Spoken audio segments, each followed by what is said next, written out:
Welcome to a Vote to Interview segment. We have a very special guest. I am your host for lunch. And I'm Beans. Special guest, who are you? Hey guys, it's Tatiana Moroz. How are you? Perfect. I'm good. It's early in the morning, but we're doing good. Well, it's a good day to be alive. So, Tatiana, you have a lot of things going on right now, right? Yeah, I actually just got back in from a tour where I went to 4 different cities. So we relaunched Tatiana Coin on February 9th this year.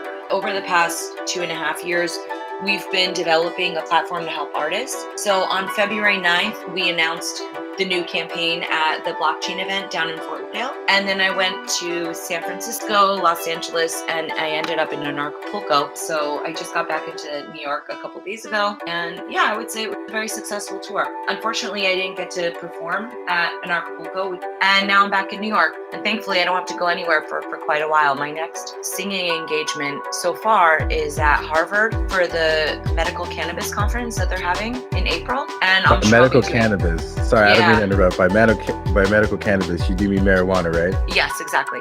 Awesome. That's so awesome. But it was a really great opportunity from Kevin McKernan, who's sort of at the cutting edge of that type of medicine. And luckily, Lynn Ulbricht, who is Ross Ulbricht's mother, will also be speaking. So I think it'll be really good for people to understand the effects of the drug war beyond just the need for it in the medical community, but the devastating effects that it has on families around the country and around the world, really. Okay, so let's go back to the Tatiana coin that you've come up with. Firstly, what inspired you to create the Tatiana coin? Well, I saw that there were a lot of problems for artists. I went to Berklee College of Music in Boston, which is, this great school. And then I went over to work at various recording studios in New York. And while I was doing that, my real goal was to do music as an artist. However, it was extremely expensive and I have a good education. I'm intelligent, talented, whatever. And yet it was basically banging your head against the wall. It was very, very disheartening. So I was noticing a lot of different problems in the music industry, especially in the messaging. When I heard Britney Spears, she's great to dance to in the club, but it's not exactly music with meaning, which is what I was raised on. My mom would play all those 60s and 70s songwriters. So I had a strong sense that music could be used to push culture in a positive direction and to shake things up. So when I got involved with cryptocurrencies and with politics and sort of libertarian stuff, I had the opportunity to make music with meaning, but the difficulties that any artist will face in terms of fans and funding were still a big challenge. After getting involved with Bitcoin, very soon thereafter, I became friends with Adam B. Levine, who was the founder of the Let's Talk Bitcoin podcast, which some of you may have heard with Stephanie Murphy and Andreas Antonopoulos. They've over 300 episodes. And Adam and I started talking about how we could solve the problem for artists. So the first problem that we wanted to solve was funding. With traditional crowdfunding campaigns like Kickstarter or Indiegogo, they happen during a set time, they happen on another platform. And let's say you donate $50. Well, for $50, you get a t-shirt. And if you don't like that t-shirt, well, you're stuck with it. And it's not really a transferable prize. Whereas with an artist coin, like Tatiana coin, for example, each artist would make their own personally branded token. And with mine, Tatiana coin, it serves as a gift certificate. We had originally done the artist cryptocurrency in 2014. However, there were a lot of challenges with the technology just in terms of usability. So we spent quite a bit of time working on that. And, the platform itself is not completely ready, but for my purposes, it is tokenly.com or token.fm. So you have a digital gift certificate that you can spend in my store at any time. And also you can break it up. So let's say you spent $50, you get $50 worth of Tatiana coin. And now if you decide you don't like my music, you can sell them. If you decide you want to send it around to 5 of your friends, you can break it up and send them each $10 worth so they can each get an album. And there's a lot more flexibility for the fans. Another component of it that we tried to solve was actually connecting with the fans. As an independent artist, I was extremely excited when Friendster and MySpace came out. And, I would build up these audiences on this platform. And then once I went to Facebook, that's when it really became clear to me that this is not something that I own. I do not own the relationship with me and my fans. And I learned that when Facebook started charging me money to access the very fans that had already liked my page. So it was very frustrating for me because not only were they spying on us, not only were they brainwashing us by showing us posts that they think that we would like versus something that's a little bit more even-handed, but now if my fans wanted to message with me, Facebook would charge them $1. They would keep the $1 and I would get a message from maybe a spammer or something. So wow. Yeah, that's amazing. Like, I mean, if you're gonna pay anybody to message somebody, surely, you know, if it's a celebrity, you want to message, or you want to pay the celebrity for their attention, not necessarily. I mean, I wouldn't go so far as to say I'm a celebrity, but sure, let's go with that one. Well, if they're your fans, then I'm sure they see you as a celebrity. Not as much as a celebrity, right? But they'd be willing to support you in your endeavors, and they'd be willing to give that dollar to you rather than give it to a said company that isn't representing you, right? Exactly. And the fact that Facebook owns that relationship is something that's problematic, because let's say Facebook gets out of style. If I go to another platform, I'm going to lose all of those fans. I can't communicate with them. So this is something I saw as a problem that's going to kind of repeat itself over and over as we go from social media platform to the next. So if you guys, for example, had Tatiana coins, we would have a permanent connection, because now there's no middleman. Now Token.fm does provide a service, right? Sort of like Shopify, some sort of a paid for service in order to use their tools. However, if I decide that I don't like Tokenly anymore, or I can build something better, or somebody else has something competitive that is better, then I could take my fans and go.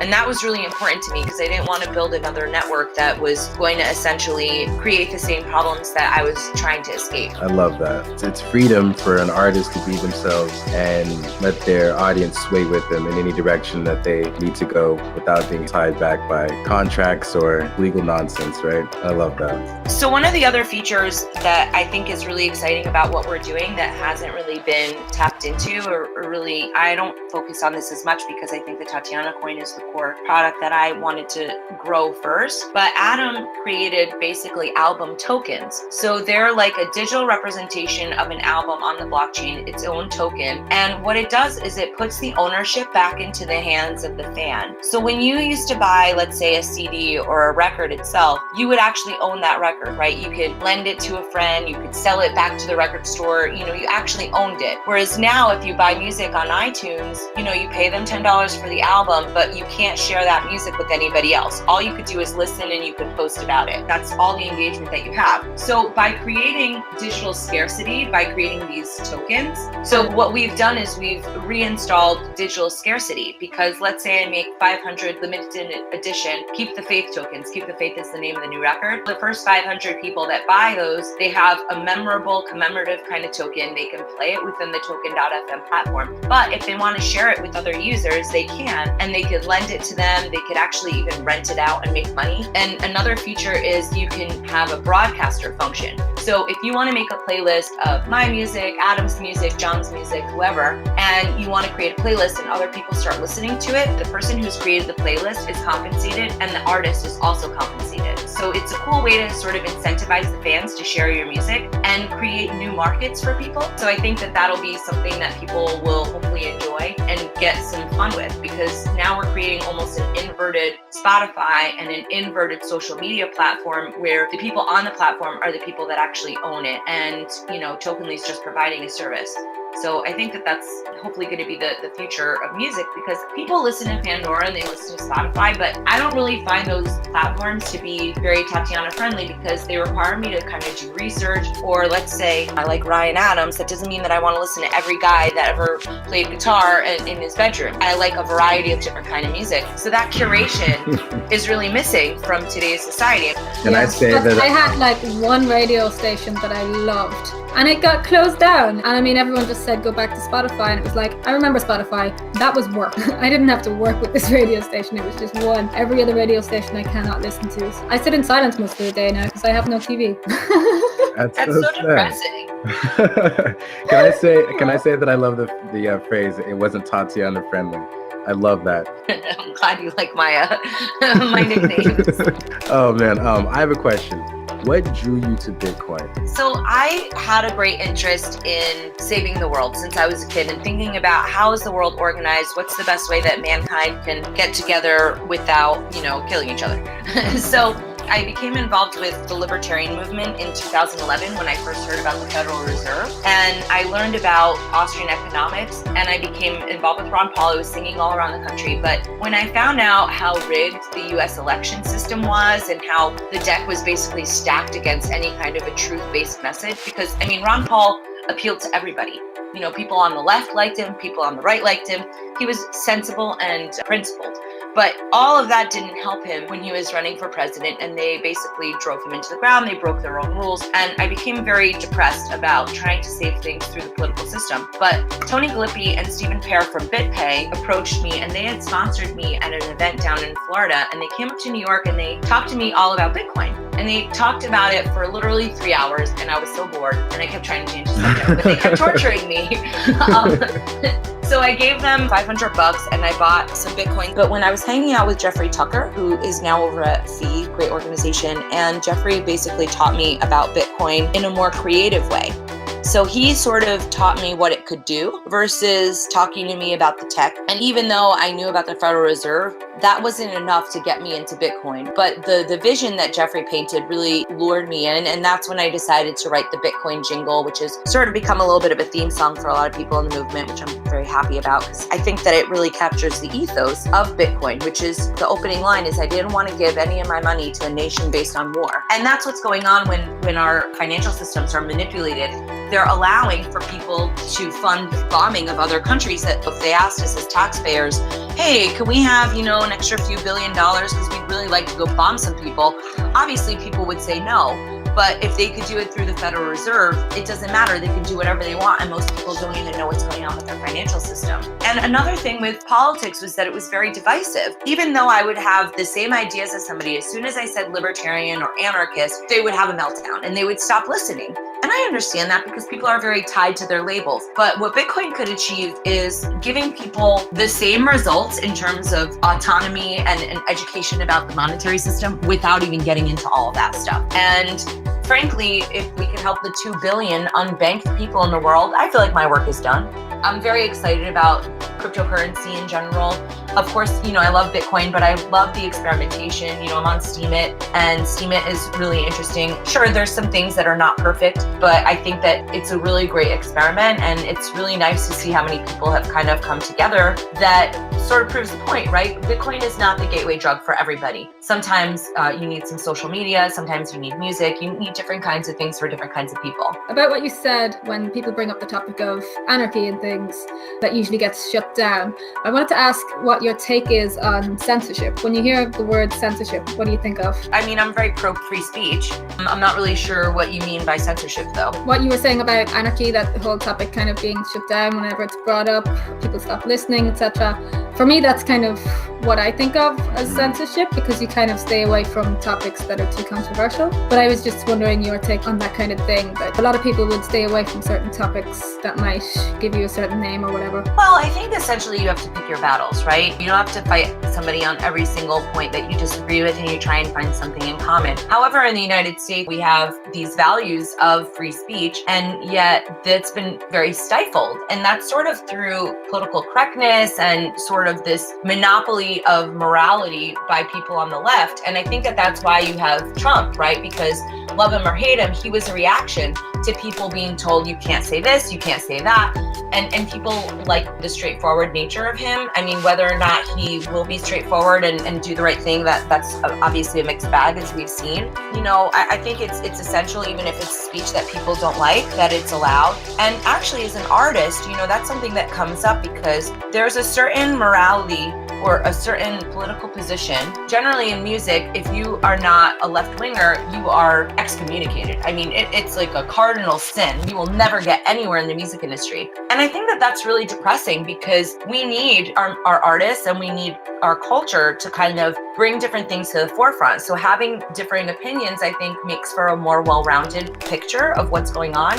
And that was another reason why I wanted to do Artist Coins, was a record label would not let me take a controversial position because they need to make their money back. But there are a lot of people, for example, that support Ross Ulbricht. So Ross Ulbricht is the alleged founder of the Silk Road, which is a free market website online that, among other things, sold drugs. And it was sort of seller driven, and Ross Ulbricht was given double life plus 40 years for all nonviolent crimes for creating a website, and Ross didn't sell any drugs, even though the biggest drug dealer on the website got 10 years. Wow. Yeah, I know. So with Ross, to me, I view it as him being a political prisoner, because the site had this libertarian ethos, and this sort of vibe where we own our bodies. And that's obviously very scary to the government. They don't like that. So when they punished Ross, Catherine Forrest, the judge, even cited his libertarian views. And to me, I mean, there's no clearer example of a political prisoner. He was given a very bad trial. There was a ton of corruption. There's been evidence now that there's another Dread Pirate Roberts because they were trying to pin the whole thing on him, and he didn't even really get to defend himself, even though I'm friends with him and I've gone to visit him in prison. We haven't, of course, discussed this because we can't. And we never, it was basically the trial that never happened. So either way, no matter how somebody feels about the drug war, which I, of course, think that the drug war is an abomination and needs to be eliminated immediately because it causes far more harm than good, you can't say that somebody who invented a website when they were 26 years old, and this is of course allegedly, that they deserve double life plus 40 years. Meanwhile, child molesters get out of jail after a year. I mean, this is a travesty of justice. And after going to see Ross in the prison and seeing all these little children, you know, crawling around on their daddies, crying, saying, when are you going to come home? And hearing the mothers say how their children were getting straight A's before and now they're failing. You know, this is the effect of the drug war. And nobody in those places has a voice, right? Because we think, oh, they're criminals, they're in prison, they deserve it, lock them up. But that's not a civilized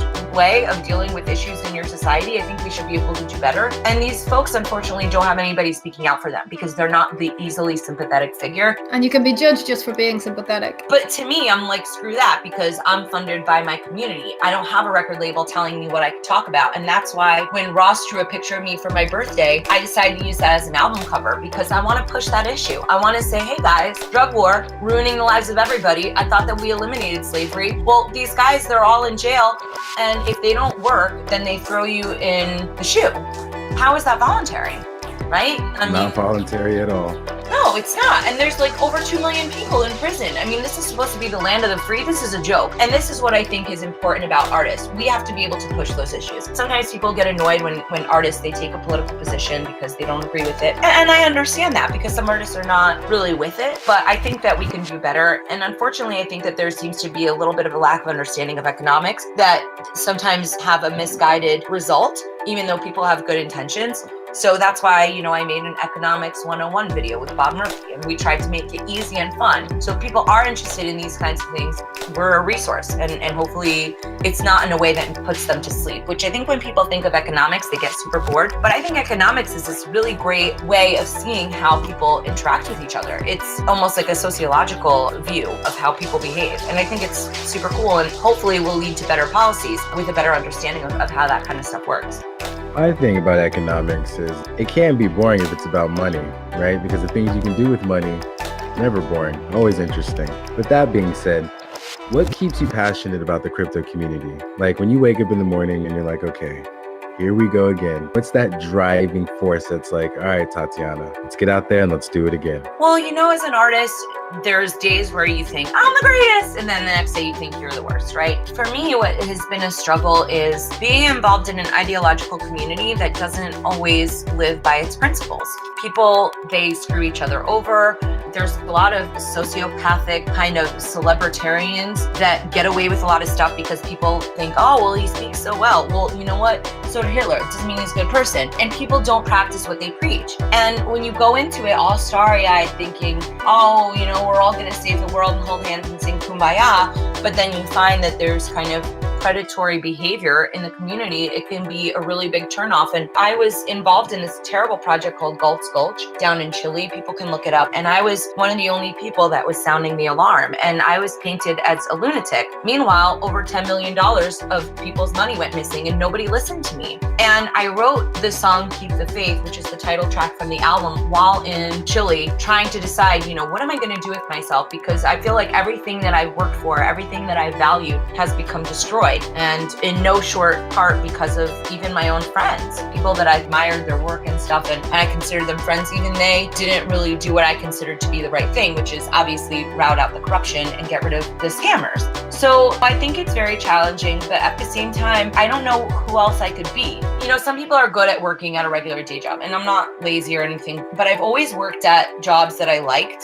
because I just don't function well in a more corporate environment doing something that I don't really care about. That doesn't, Of course. it doesn't do it for me, right? And I've been lucky that I can avoid that kind of stuff so far. But right now we're doing my artist coin campaign, and we've raised some money. We've raised about half of it, but we haven't raised more than that. And I have a lot of friends on Facebook. I have a lot of friends on Twitter. You know, I've got like 6,000 likes and, 5,000 friends and whatever.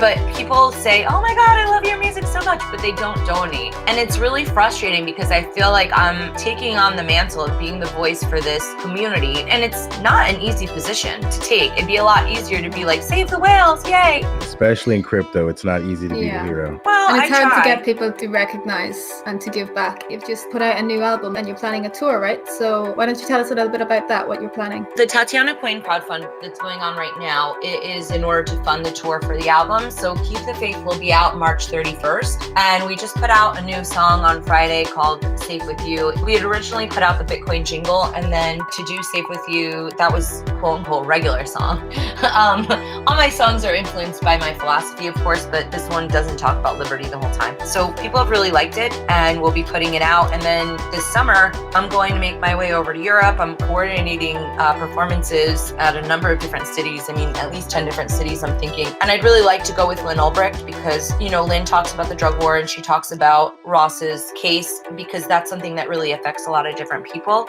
There were a lot of dangerous precedents set, including the use of digital evidence, the ability to basically take somebody's laptop and go through the entire thing, which suspends the Fourth Amendment, which is quite scary. So I think that these are issues that are going to resonate with people all around the world because America, like it or not, sort of has this beacon of hope to some people. And unfortunately, the American dream and all those things that we value, freedom, blah, blah, blah, it's all kind of going by the wayside. So I think it's really great to bring that to people's attention because I think we can hopefully still turn things around. And yeah, I look forward to going, and I have a lot of different friends all around Europe. So I'll hopefully make a stop in Dublin and visit. Can you Yay! when you get to Dublin, can you tell me if they have leprechauns there? So I firmly believe that they have leprechauns in Ireland, but Beans assures me that they do not. I hope that they do, and I hope they take me to their pot of gold. If anyone's getting that pot of gold, right? I've been here my whole life. I I'm agree with that. entitled. I mean, yeah, you get the gold first, But you gotta but maybe share. you can take us for You some can have a time. little bit. I'll spend some of Tatiana coin. There's actually something that I'm interested in that isn't in the word. Would you ever actually write a book? Because I feel like that would be one of the most interesting books to hit the crypto scene. One that I surely would read. Wow, that's flattering.